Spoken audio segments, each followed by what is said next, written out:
সম্প্রতি চায়নায় পড়াশোনা করতে এসে বাংলাদেশে অনেকগুলো শিক্ষার্থী মারা গেছেন। এখন বিষয় হচ্ছে কেন মারা গেছেন? আসলে কি এখানে পড়াশোনার চাপের কারণে কেউ মারা গেছেন, না কোনো পলিটিক্যাল ইস্যুর কারণে কেউ মারা গেছেন? আসলে এরকম কিছুই না। আসলে এই বিষয়টা বোঝার জন্য একটা জিনিস বুঝতে হবে, কি জানেন? এটা হচ্ছে আমরা যখন বাংলাদেশে থাকি তখন মনে করেন আমাদের মতো যারা ইয়াং বয়সী থাকে, যে তখন সবার মধ্যে একটা স্বপ্ন থাকে কি যে একটা বাইক থাকবো, সবাই একটা বাইক চালাবো। যারা মনে করেন চায়নাতে পড়াশোনা করতে আসার পরে যখন দেখে এখানে মোটামুটি সব কিছুর দাম কম, ফর এক্সাম্পল যখন বাইক দেখে তখন বাইকগুলোর দাম হয়েছে অনেক কম, আর ওরা করে কি গিয়ে সেকেন্ড হ্যান্ড যে বাইকগুলো আছে ওই করে কেনার পরে মনে করেন বাংলাদেশে যে ইচ্ছা ছিল, খায়াস ছিল, ওটা শুরু করে এখানে। কিন্তু বিষয় হয়েছে কি জানেন, আপনি যখন এটা শুরু করতেছেন এর আগে আপনার আসলে ভাবা উচিত।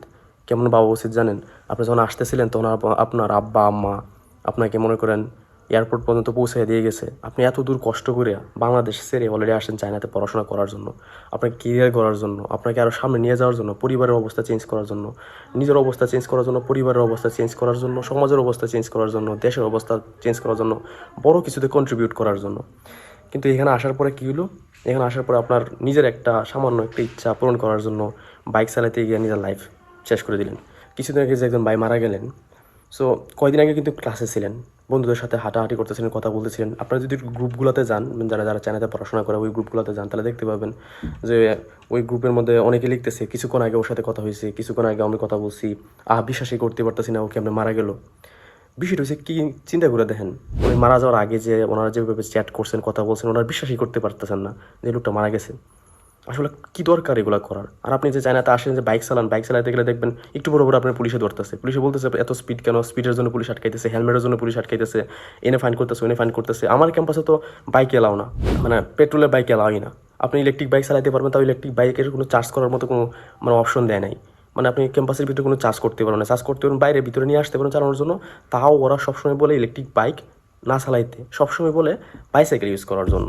আর একটা জিনিস আপনি চিন্তা করেন, আপনি যখন মনে করেন আপনার বাসা থেকে আপনার আপনার মা আপনাকে ফোন দিতেছে, আপনার সাথে একটু কথা বলবে, তখন আপনি আপনার ফোনে পাইতেছে না। এমনি আপনি দেশের বাইরে থাকেন আর আপনি বাইক চালাইতেছেন, বাইক চালাইতে গিয়ে কী করেন, অ্যাক্সিডেন্ট করলেন। যখন আপনার মা আপনাকে ফোনে পাচ্ছে না, তখন মনে করেন ওনার মধ্যে আসলে জিনিসটা কীভাবে কাজ করে, যে আসলে আমার ছেলে কী হইতেছে, কী করতেছে।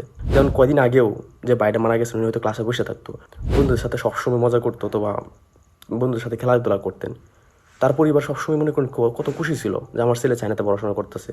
কিন্তু আজকে তার পরিবার নিস্তব্ধ, দেশের বাইরে পড়াশোনা করে। সবার জন্য দোয়া করেন আমাদের পরিবারের যারা আছেন। কিন্তু হঠাৎ করে যদি একদিন এরকম খবর পায়, যে মেসেজ পায় যে আমার ছেলে নাই, কী হয়েছে, কেন মারা গেল, যে মোটরসাইকেল চালাইতে গিয়ে মারা গেল, ভাবুন তো আসলে আপনার পরিবারের কী অবস্থা হবে।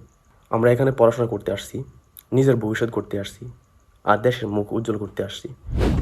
কয়েক মুহূর্তে নিজের লাইফে কুল ফিল করার জন্য আমরা জীবনটা আসলে কোনো সময় ঝুঁকিতে ফেলা উচিত না। তাই আমার অনুরোধ হচ্ছে কি আপনার কাছে, জানেন, আপনি সম্ভবত মোটরসাইকেল চালানো থেকে, চায়নাতে আসলে মোটরসাইকেল চালানো থেকে বিরত থাকুন। আর যদি চালাইতে হয় তাহলে অবশ্যই হেলমেট ব্যবহার করবেন। আর দ্বিতীয়ত কথা হচ্ছে কি, নিয়ম মেনে চালাবেন এবং কোনো সময় গতির লিমিট ক্রস করবেন না। আর কোনো সময় বাংলাদেশে যারা করেন 2-3 জন একসাথে নিয়ে পেছনে নিয়ে চালান, এগুলো করবেন না।